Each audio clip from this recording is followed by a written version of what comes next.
Pitaw na pitaw! Palapa, palapa, bye-bye!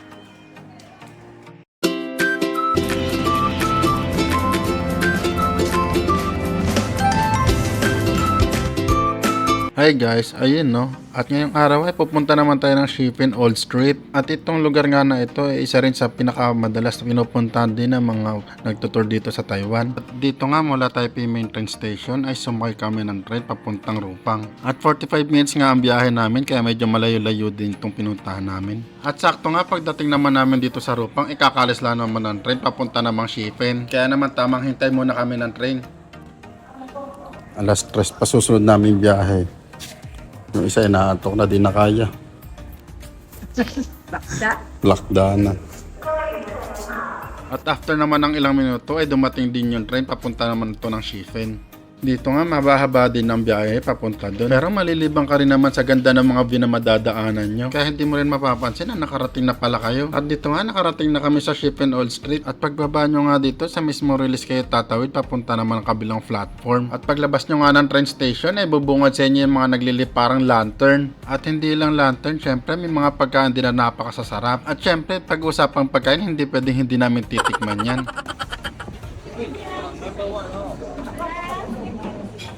Ano gusto mo dyan? Asan yung number 1 dito? What do you want? Tagato asaw. Master? Tagato asaw. Boss? No, this one. This 180. 180 daw? Gusto mo? It waits at 10 minutes. Ha? 10 minutes pa? Quick dance, it waits at 2 minutes. Nami nami ako. Taga, how much? One for up to this quarter. 200, this one. 150. 150 daw itong tempura. Ikaw ano? Gusto mo ba? Ito 2 minutes lang daw, ito 10 minutes. Ay nga, anong gusto mo? Ito daw? Thank you. Ano ba yan? Plastic ka mo. Wala na. Ano tapon?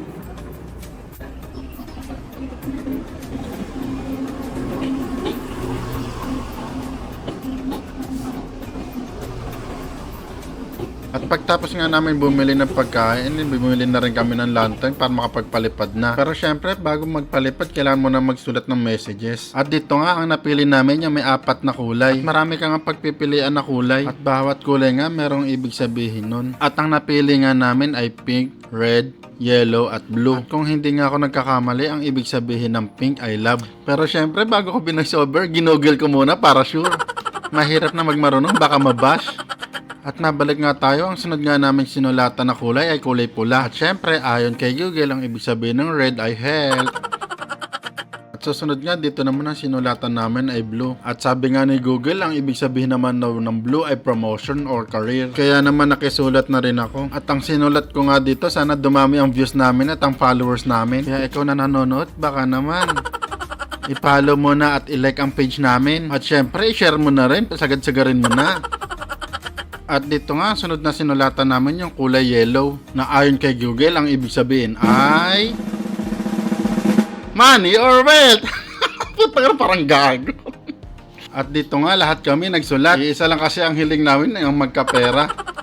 Dito nga, hindi na ako na-videohan. Paano? Hihiling na lang, excited pa. Basta usapang pera talaga, ayaw magpahuli no? At after nga nito, pwede na namin siya paliparin. Hi. Ready, 1, 2, 3, pitaw na pitaw! Palapa, palapa, bye-bye!